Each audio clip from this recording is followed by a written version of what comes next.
Ashama akkam jirtu kun Gaddaa Solutionidha. An Jaaduun jedhama.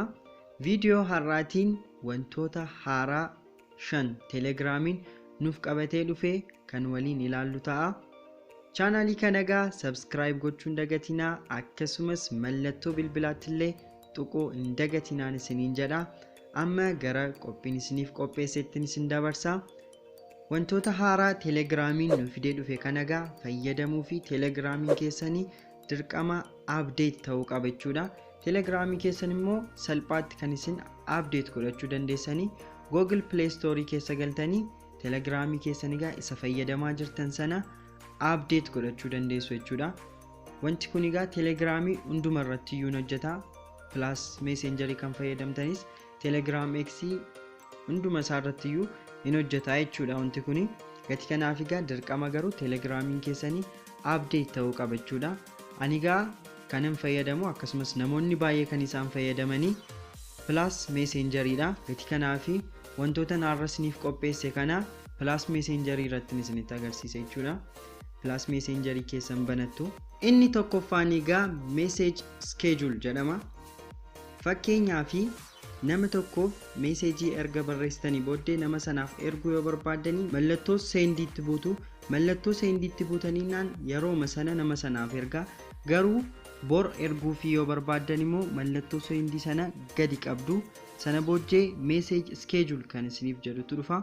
Message schedule sanatti buutanii nama sanaaf bor yookaan immoo iftaan yeroo barbaadanitti yeroo setup gootanii fi erguu fi dandeessu jechuudha. Asirratti wanta hunda isaa setup gootanii fi nama sanaaf erguu fi dandeessu guyyaa fi yeroo barbaadanitti jechuudha. Inni kan biraan send without sound kan jedhudha.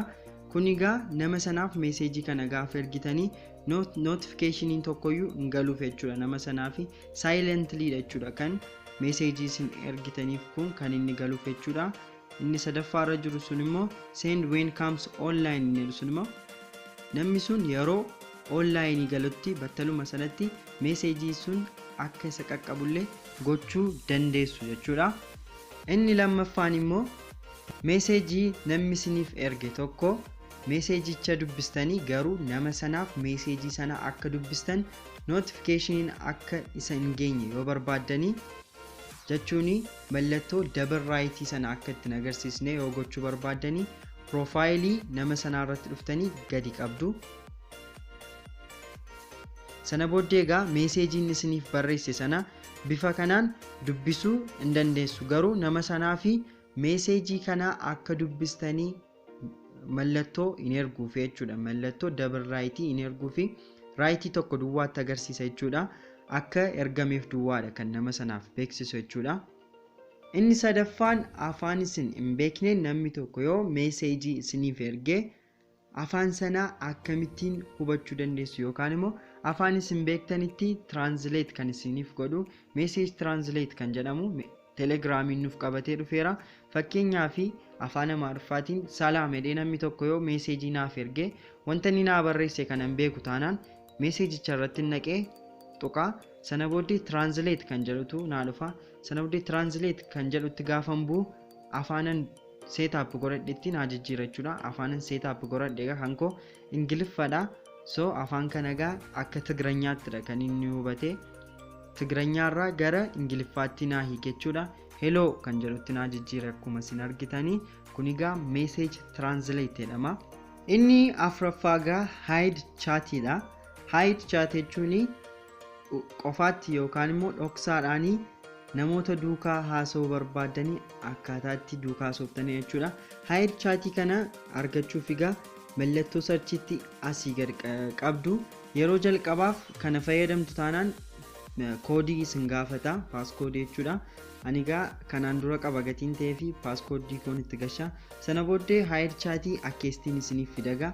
Hide chatiin kun kan isin fayyaduu fi Telegramii keessan keessa yoo namni tokko seene hide chat jala warra isin gashitanii hin argu jechuudha. Hide chat keessatti nama dabaluu yoo barbaadanii profaayilii nama sanaa irratti asii gad qabdu. Sana booddee dhuftanii iddoo kanatti buutu. Sana booddee hide kan jedhutti buutu. Amma namoota kana hide chat jala isiniif galcheera jechuudha. Hide chat jala isiniif galcheera. Gati kana egaa namoota kana dhuunfaadhaanii duukaa haasa'uu dandeessu yookaan immoo dhoksaadhaan duukaa haasa'uu dandeessu. Namni tokko teelegiraamii keessan keessa yoo seene yuu haayid chaatii warra isin gootan sana arguu hin danda'u jechuudha. Isin qofatu arguu danda'a paaskoodii keessaniin galtanii.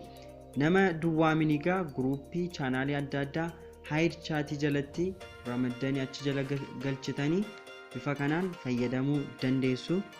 Inni shanaffaa fi inni dhumaa immoo viidiyoo kooliidha.